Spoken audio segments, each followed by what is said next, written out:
Let's talk about freelancing and finances. It's another grumpy Sunday. I'm always in a shit mood on Sunday, especially lately. And it has a lot to do with the freelancer motto.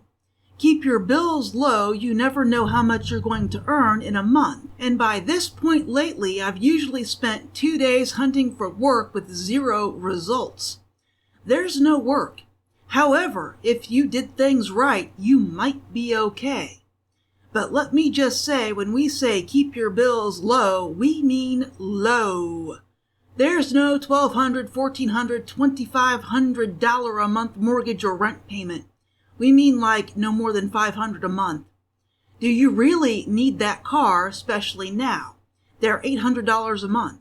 Even leasing a Honda Civic is $400 a month, and that doesn't include the insurance. You have to take that out yourself. And here's the deal. If you're writing for a living, you're getting hammered both ways right now.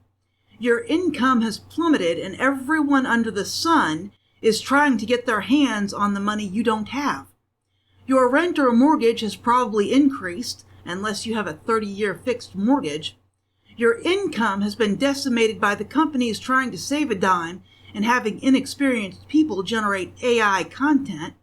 Electric has increased, gas has increased, food has increased, so you're paying more for everything and getting no added benefit. Meaning, let's just be honest, they're taking more of your money and providing you with no additional value. I call that theft.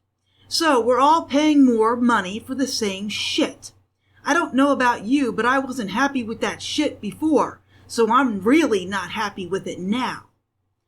So I'm sitting here brainstorming ways to cut back, but I don't really have any.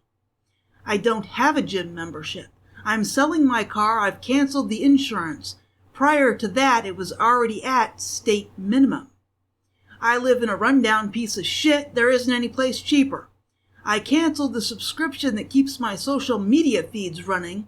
That's a business expense, not a personal expense, but I canceled it anyway. I canceled my Amazon Prime membership. I stopped buying meat, vegetables, milk, and eggs. I stopped buying organic, and that means I now have digestive problems.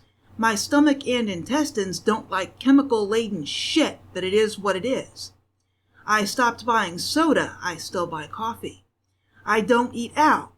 I bought the reusable bamboo paper towels. I should save $200 on paper towels over the next 6 months.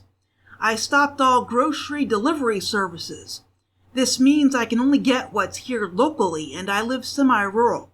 Yeah, that's a challenge. This means I've cut my grocery bills by more than $1,000 a month. In fact, I've cut my monthly bills by about $1,100. According to the professionals, I should now be able to save $1,000 a month and have $100 of mad money every month. I don't. What's up with that? So what else do they tell you to do to save money? Record all your expenses. Yeah, I do that, but I'm going to start line iteming my food to see which foods I spend the most money on. Let me just tell you right now, that's extreme. I've cut back so far, I'm now going to look for spending overages on individual items. Include savings in your budget. Get bent. In order to save, you must first make more money than you spend. And if you've already cut back everywhere to the point where you're line iteming the amount of money you spent on bread, there's a problem. And I'm starting to think it's a society problem. It's a business problem. It's a systemic problem in the USA. We need big changes. Big ones. And I don't mean raising the minimum wage again. Guess what, folks? That's not working. We don't need higher wages. We need lower costs. If everyone makes $100 an hour, your loaf of bread is going to be $50. Your rent is going to be $10,000 a month. Gas will be $100 a gallon. Think again. It's not how much we're paid. Our great-grandfathers made 10 cents an hour. They owned a home and a car. They were able to raise kids. They were able to buy our great-grandmothers nice clothes and pearls. Keep in mind, also, They only had one income, 10 cents an hour. Maybe it was $1. It doesn't really matter. They lived better than we do on 2 incomes, or 3, or 4. How many jobs do you currently have? Determine your financial priorities. Not to live under a bridge. There are no savings priorities right now. Everything's too expensive. Take a look at the homeless crisis plaguing the major cities. Look at your own income and expenses, especially after you've cut back everything there is to cut back. I was just discussing that with someone else on the internet the other day. When you cut back, you should have extra money. I've never seen that. Neither has the person I was talking to. Don't eat out! I haven't eaten out in years. I haven't had a real pizza from a pizza place since 2018. But here's the deal with eating out. Sometimes it's cheaper than buying groceries. If you want a steak and a baked potato and a salad, it's probably cheaper to buy that at your favorite steak restaurant than to try and buy those ingredients individually and make it yourself. A chicken sandwich is probably cheaper too. A bag of chicken is about $10. Buns are $1.50 for the cheapest ones in my area. Ketchup is $2.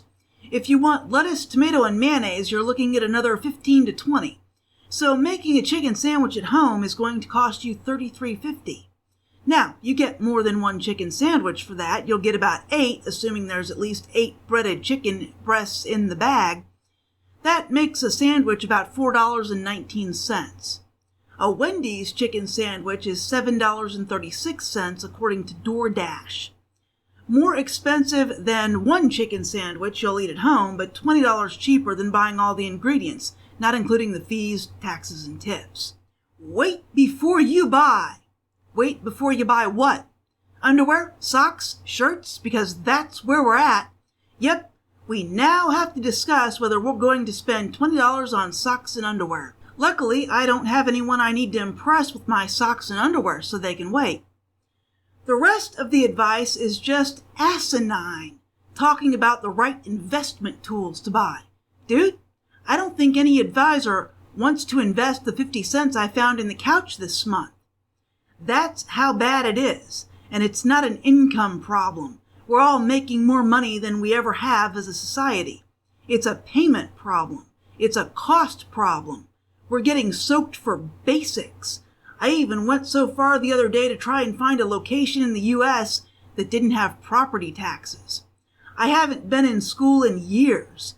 I don't have any kids. Why am I paying property taxes for schools? I shouldn't be. My schooling was paid for a long time ago, and I went to private schools, which means my parents were paying for my private school and the public school system. I've been paying for gas, electric, and water for decades. When does that end? I think I've paid enough into those systems, especially since the water is cloudy, the electric is intermittent, and the gas company is straight up robbing people. It's June. My next gas bill is $50. The only thing that gas is running right now is my stove, and I barely use it. In fact, I just fired it up the other day after using exclusively my toaster oven for a week and a half. I need to heat some water for some oatmeal this morning. Do I really want to do that? Do I have any other way to heat that water? I do not. So I have to turn on that expensive stove and heat water, which probably costs me $5 every time I turn on a burner. But that's where we're at. Scrutinizing line items. Something has to change, and it needs to change fairly quickly.